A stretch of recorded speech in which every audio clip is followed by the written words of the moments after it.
시대의 소망 제5장 봉헌식.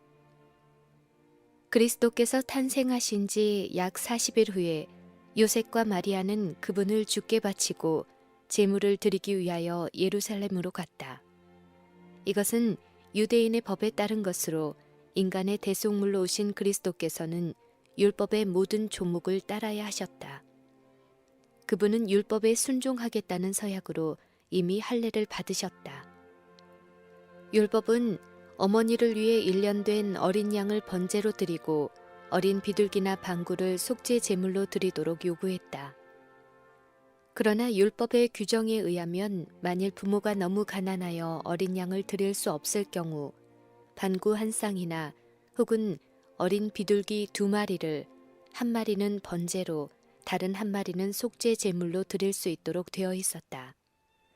주께 드리는 모든 제물은 흠이 없어야 하였다. 이 제물들은 그리스도를 표상하였는데 이런 사실로 미루어 보아 예수님 자신은 육체적 결함이 없었음이 분명하다. 그분은 흠없고 점없는 어린 양이셨다. 그분의 신체 조직은 어떠한 결함으로도 훼손을 받지 않았다. 그분의 몸은 튼튼하고 건강했다. 그리고 그분은 평생토록 자연 법칙에 일치하는 생애를 사셨다. 그분은 영적으로만 아니라 육체적으로도 하나님께서 모든 인류가 당신의 법칙에 순종함으로 어떠한 사람이 되도록 의도하셨는지를 보여준 모본이셨다.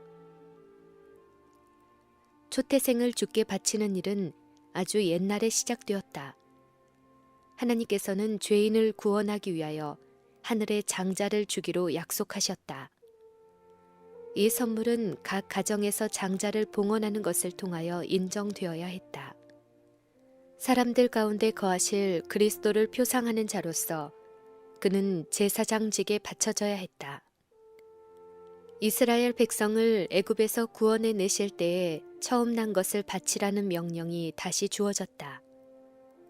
이스라엘 자손들이 애굽 사람들의 종노릇하고 있을 때에 주께서는 모세에게 애굽 왕 바로에게 가서 여호와의 말씀에 이스라엘은 내 아들 내 장자라.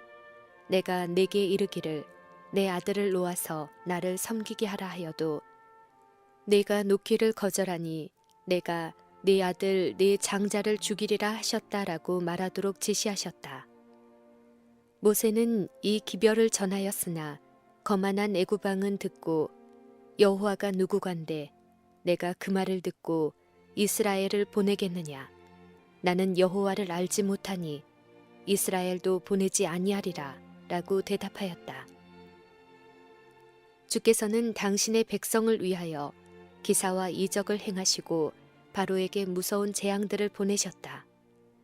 마침내 멸망시키는 천사에게 애굽 사람들의 장자와 짐승의 처음 난 것을 죽이라는 명령이 주어졌다. 이스라엘 사람들은 죽음을 면하기 위하여 그들의 문설주에 죽임을 당한 어린 양의 피를 바르라는 지시를 받았다. 천사가 사륙하는 사명을 가지고 왔을 때에 이스라엘 백성의 가정은 그냥 넘어가도록 하기 위하여 집집마다 이렇게 표를 해놓아야 했다. 애굽에 이 재앙을 내리신 후에 여호와께서 모세에게 이렇게 말씀하셨다. 사람이나 짐승이나 물론하고 초태생은 다 거룩히 구별하여 내게 돌리라. 이는 내 것이니라. 처음 난 자는 다 내 것임은 내가 애굽 땅에서 그 처음 난 자를 다 죽이던 날에 이스라엘의 처음 난 자는 사람이나 짐승이나 다 거룩히 구별하였음이니 그들은 내 것이 될 것임이니라. 나는 여호와니라. 성막 제사 제도가 확립된 후에 여호와께서는 레위 지파를 온 이스라엘의 장자를 대신하여 성전 봉사를 하도록 선택하셨다. 그러나 장자는 여전히 주의 것으로 여겨져서 속전으로 다시 사도록 되어 있었다. 그와 같이 장자를 드리는 규례는 특히 의미심장한 것이 되었다. 이것은 주께서 이스라엘 자손을 기이하게 구원해 내신 일에 대한 한 기념물인 동시에 또한 장차 하나님의 독생자를 통하여 이루어지게 될 더욱 큰 구원을 예표하는 것이었다. 문설주에 뿌려진 피가 이스라엘 백성의 장자를 구원한 것처럼 그리스도의 피에는 세상을 구원하는 능력이 있다. 그러므로 그리스도를 바치는 일은 얼마나 중대한 의미가 있었던가. 그러나 제사장은 그 휘장을 꿰뚫어 보지 못하였다. 그는 그 너머에 있는 신비를 깨닫지 못하였다. 어린아이를 바치는 일은 흔히 보는 일이었다. 매일 제사장은 아기를 바칠 때마다 속전을 받았다. 그들은 날마다 그들의 일과를 되풀이하는 가운데 부모의 부나 높은 신분을 나타내는 어떤 표시가 보이지 않으면 그 아기나 부모에 대하여 별로 유의하지 않았다. 요셉과 마리아는 가난하였다. 그러므로 그들이 아기를 안고 갔을 때 제사장들은 그들을 갈릴리 사람처럼 차리고 또 아주 남루한 옷을 입은 한 남자와 여자로만 여겼다. 그들의 외양에 주목을 끌만한 것은 아무것도 없었으며 그들은 가난한 계층의 사람들이 드리는 제물을 드렸을 뿐이었다. 제사장은 그의 공적인 의식을 행했다. 그는 아기를 그의 팔에 안고 제단 앞에서 쳐들었다. 어머니에게 아기를 돌려준 후에 그는 장자의 명분에 예수라는 이름을 기입하였다. 그는 그 아기가 자기 팔에 안기었을 때 이 아기가 바로 하늘의 주제시요 영광의 왕이신 줄을 생각지 못했다. 그 제사장은 모세가 주 하나님 너희를 위하여 너희 형제 가운데서 나 같은 선지자 하나를 세울 것이니 너희가 무엇이든지 그 모든 말씀을 들을 것이라고 기록한 것이 이 아기를 가리킨 것이라고는 생각지 않았다. 그는 그분의 영광을 보여달라고 모세가 간구했었던 분이 바로 이 아기라고는 생각하지 않았다. 그러나 모세보다 더욱 크신 분께서 제사장의 팔에 안기었다. 제사장이 그 아기의 이름을 명부에 올렸을 때 그는 곧 온 유대의 제사 제도의 기초가 되시는 분의 이름을 올린 것이었다. 그 이름은 그 제도의 종말을 고할 것이었다. 그 까닭은 제사와 제물의 제도가 점점 낡아가고 있었으며 표상은 그 원형에, 그림자는 그 실체에 거의 도달하였기 때문이었다. 성소의 속죄소에 나타났던 여호와의 영광, 즉 쉐키나는 떠나가 버렸다. 그러나 베들레헴의 아기 안에 천사들이 그 앞에 엎드려 경배하는 영광이 가려져 있었다. 남이 알아주지 않는 이 아기는 에덴의 입구에 쌓은 첫 제단이 가리켰던 약속의 후손이셨다. 그는 실로 곧 평강을 주시는 분이셨다. 이 아기가 바로 모세에게 자신을 스스로 있는 자라고 선포하신 분이셨다. 그가 바로 구름 기둥과 불 기둥으로 이스라엘 백성을 인도하신 분이셨다. 이 아기가 바로 선지자들이 오래전부터 예언한 분이셨다. 그는 만국의 보배요 다윗의 뿌리요 자손이니 곧 광명한 새벽별이셨다. 이스라엘의 명부에 기록되어 우리의 형제임을 선포하는 그 연약한 작은 아기의 이름은 타락한 인류의 소망이었다. 그를 위하여 속전이 지불되었던 이 아기가 바로 온 세상의 죄를 위한 속전을 지불하실 분이셨다. 그는 참된 하나님의 집, 다스리는 큰 제사장이시오. 갈리지 아니하는 제사 직분의 머리시오. 높은 곳에 계신 위엄의 우편에 앉으신 중보자이셨다. 영적인 일들은 영적으로야 분별된다. 하나님의 아들께서 당신이 행하려고 오셨던 사업을 위하여 성전에서 바쳐주셨다. 제사장은 보통 다른 아이를 보듯이 그를 보았다. 그 제사장이 어떤 비범한 것을 보거나 느끼지 못하였지만 당신의 아들을 세상에 주신 하나님의 행위는 인정을 받았다. 이 기회는 그리스도를 인식하는 일이 없이 그냥 지나가지는 않았다. 예루살렘에 시므온이라 하는 사람이 있으니 이 사람이 의롭고 경건하여 이스라엘의 위로를 기다리는 자라. 성령이 그 위에 계시더라.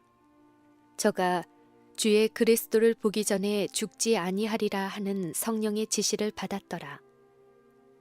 성전에 들어갈 때에 시몬은 한 가족이 그들의 장자를 제사장 앞에 바치는 것을 보았다. 그들의 외양은 가난하다는 것을 보여준다. 그러나 시몬은 성령의 경고하심을 깨닫고 주께 드려지고 있는 그 아기가 곧 이스라엘의 위로이시며 자기가 보기를 사모하던 자라는 깊은 감명을 받았다. 놀란 제사장의 눈에 시몬은 기쁨에 도취된 사람처럼 보인다. 시몬은 방금 마리아가 되돌려 받은 아기를 자기 팔에 안고 하나님께 바치는데 그때 그의 마음에는 전에 느껴보지 못한 기쁨이 영혼에 밀려온다.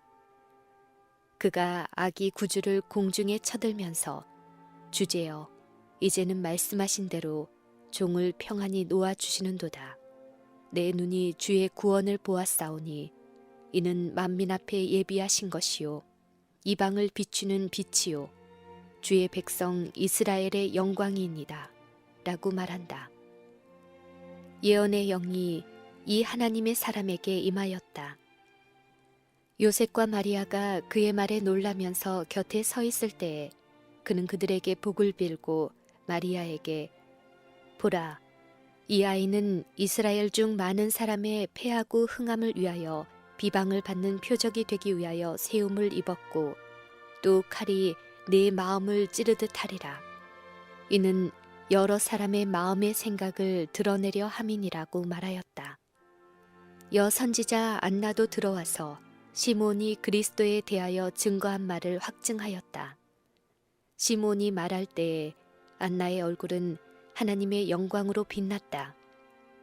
그는 자기가 주 그리스도를 보도록 허락받은 것에 대하여 진정으로 감사를 드렸다.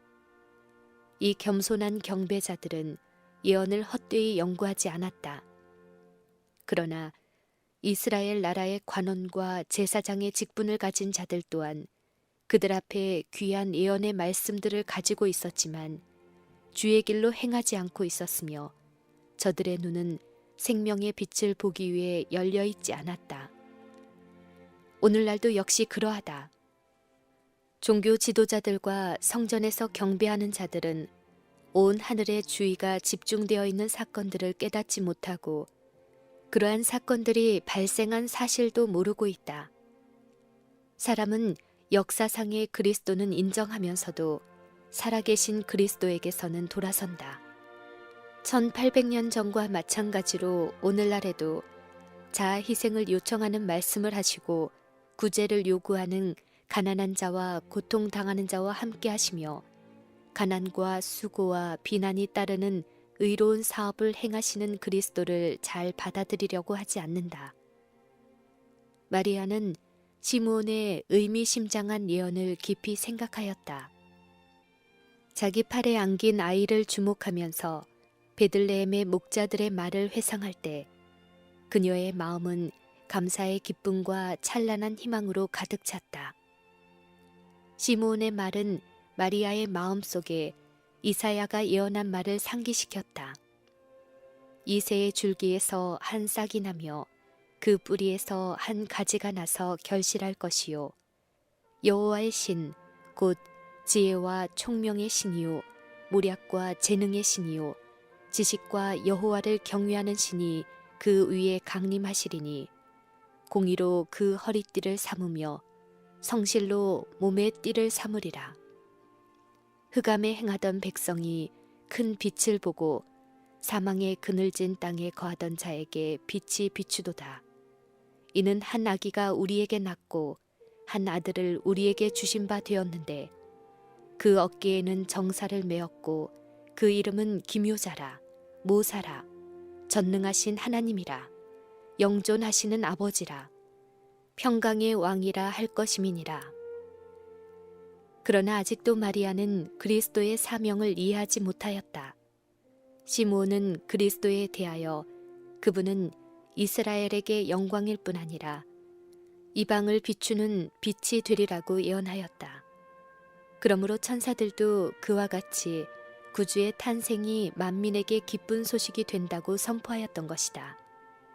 하나님께서는 메시아의 사업에 대한 편협한 유대인의 관념을 교정하려고 하셨다. 그는 사람들이 예수님을 단순히 이스라엘의 구원자로서가 아니라 세상의 구주로 바라보기를 원하셨다. 그러나 심지어 예수님의 어머니도 그분의 사명을 이해하기까지는 여러 해가 지나야 하였다. 마리아는 메시아가 다윗의 보좌에 통치하실 것을 기대하였으나 그 보좌는 고난의 침례를 통해서 얻어야 한다는 것을 깨닫지 못하였다.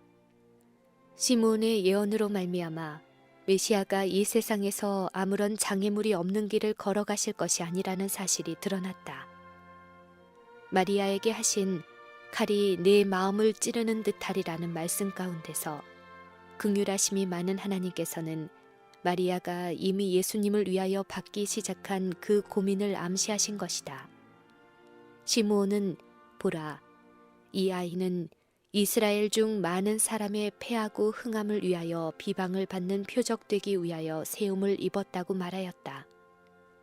다시 일어나고자 하는 자들은 먼저 넘어지지 않으면 안 된다. 즉, 우리가 그리스도 안에서 높임을 받으려면 먼저 반석 위에 떨어져 깨어져야 한다. 우리가 영적 왕국의 영광을 알려면 자아를 퇴위시키고 교만은 낮추어야 한다. 유대인들은 겸비를 통하여 얻게 될 그 영예를 받으려고 하지 않았다. 그러므로 그들은 그들의 구주를 영접하려 하지 않았다. 그분은 비방을 받는 표적이 되셨다. 이는 여러 사람의 마음의 생각을 드러내려 함이니라. 구주의 생애의 빛 속에서 창조주로부터 흑암의 임금에 이르기까지 모든 사람의 마음이 드러났다. 사단은 하나님을 이기적이고 억압적이며 모든 것을 요구하면서 아무것도 주지 않으며 자기의 영광을 위하여 피조물에게 봉사는 강요하나 피조물을 위하여 아무런 희생도 하지 않는 분으로 나타냈다. 그러나 그리스도를 선물로 주신 사실은 하나님 아버지의 마음을 나타내준다. 이 사실은 우리를 향한 아버지의 생각이 재앙이 아니라 곧 평안이라는 것을 증거한다. 이 사실은 또한 죄에 대한 하나님의 증오심은 죽음처럼 강하나 죄인에 대한 사랑은 죽음보다 더 강하다고 선언한다. 우리를 구원하시는 사업에 착수한 그분께서는 그 사업을 완성하는 데 필요한 것이라면 아무리 귀한 것도 아끼지 않으실 것이다. 우리의 구원에 필요한 진리를 알려주지 않거나 자비의 기적을 행하지 않거나 어떤 신적인 매체도 사용하지 않은 채 남겨놓은 일은 결코 없으시다. 은혜 위에 은혜가 주어지고 은사 위에 은사가 주어진다. 하늘의 온갖 보화가 주께서 구원하시려는 자들에게 개방되어 있다. 하나님께서는 우주의 부요함을 모으고 무한한 능력의 자원을 펼쳐 놓으신 후에 그 모든 것을 그리스도의 손에 맡기시면서 이 모든 것은 다 사람을 위한 것이다. 이 선물들을 사용하여 사람에게 땅에서든 하늘에서든 나의 사랑보다 더 큰 사랑이 없다는 것을 확신하게 하라. 사람의 최대 행복은 오직 나를 사랑하는 데서 찾을 수 있을 것이라고 말씀하신다. 갈바리의 십자가에서 사랑과 이기심이 서로 대립하였다. 여기서 그들의 본성이 각각 최고로 표현되었다. 그리스도께서는 오로지 남을 위로하고 복주시기 위하여 사셨고 사단은 그리스도를 죽임으로써 하나님께 대한 그의 증오심을 나타냈다. 사단은 자기의 반역의 진정한 목적은 하나님을 퇴위시키고 하나님의 사랑을 나타낸 그리스도를 죽이는 데 있었다는 것을 명백히 드러냈다. 그리스도의 생애와 죽으심으로 말미암아 사람들의 생각이 또한 백일하에 드러났다. 구유에서 시작하여 십자가에서 마친 예수의 생애는 자아 포기와 고난에 참여하라는 부르심이었다. 예수의 생애는 사람들의 목적을 드러냈다. 예수께서는 하늘의 진리를 가지고 오셨으며 성령의 음성에 귀를 기울인 모든 사람은 다 그분에게로 이끌렸다. 자아를 경배하는 자는 사단의 왕국에 속했다. 모든 사람은 그리스도에 대한 그들의 태도로 저희가 어느 편에 서 있는지를 보일 것이었다. 이와 같이 각 사람은 자신에 대한 판결을 자신이 내린다. 마지막 심판의 날에 구원받지 못한 모든 사람들은 그들이 진리를 거절한 것이 어떠한 성질의 것이었는지 깨닫게 될 것이다. 십자가가 제시될 것이요 그 십자가의 참뜻이 범죄로 말미암아 어두워졌던 각 사람의 마음에 이해될 것이다. 신비한 희생 제물이 달려있는 갈바리의 광경 앞에서 죄인들은 정죄를 받게 될 것이다. 모든 거짓 핑계는 일소될 것이다. 인간의 배도는 그 극악한 본성 그대로 나타날 것이다. 사람들은 그들의 선택이 어떠했던가를 알게 될 것이다. 오래 계속되어 온 대쟁투 가운데서의 진리와 오류에 대한 모든 문제가 그때에는 다 명백히 밝혀지게 될 것이다. 우주의 심판에 있어서 하나님께서는 죄악의 존재와 계속에 대하여 일체 책임이 없이 서실 것이다. 천명은 죄의 종범이 아님이 증명될 것이다. 하나님의 통치에는 아무런 결함도 불만을 가질 아무런 이유도 없었다. 모든 사람의 마음의 생각이 드러날 때에 하나님께 충성한 자들이나 반역한 자나 다 일제히 만국의 왕이시여 주의 길이 의롭고 참되시도다. 주의 의로우신 일이 나타났음에 주여 누가 주의 이름을 두려워하지 아니하며 영화롭게 하지 아니하오리까 라고 선포하게 될 것이다.